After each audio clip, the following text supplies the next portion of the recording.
बखान हो, गजब के ब्यूटी देले बारे भगवान हो।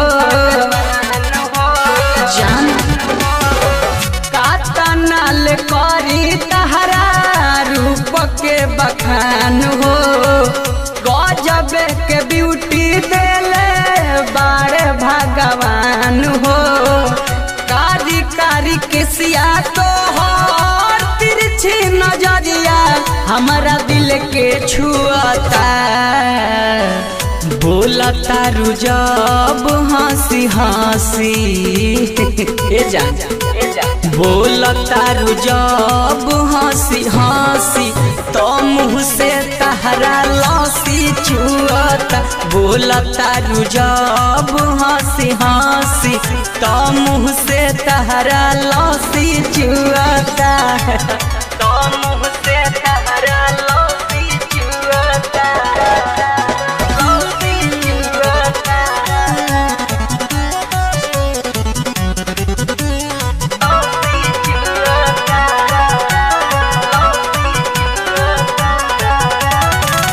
गोरे गोरे गलिया जैसे फुलवा गुलाब हो, दुनिया में कतही तोहर बारे ना जवाब हो। हाँ, गोरे गोरे गलिया जैसे फुलवा गुलाब हो, दुनिया में कतही तोहर बाना जवाब हो। ओठवा के तिल देखी धड़कता दिल, बिया लभ के बोता, बोलता रु जब हंसी हंसी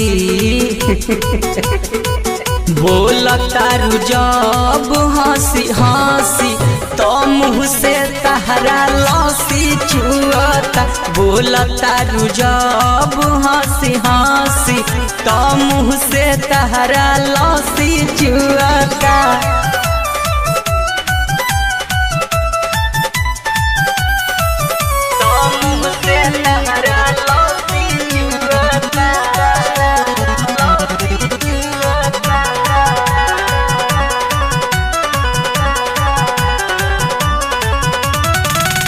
चमकेला चेहरा जैसे सोनावा के पानिया, कहे राजू राजा हमार बन जा तू कनिया, बन जा तू कनिया।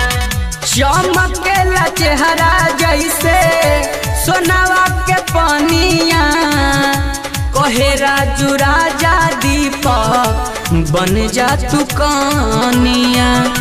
यहिया से देखलस चंचल तहिए से कहियो रतियों में न सोता, बोलता रु जब हंसी हंसी बोलता रु जब हंसी हंसी तो मुँह से तहरा लौसी छुअता, बोलता रु जब हंसी हंसी तो मुँह से तहरा अरे लस्सी छुअता।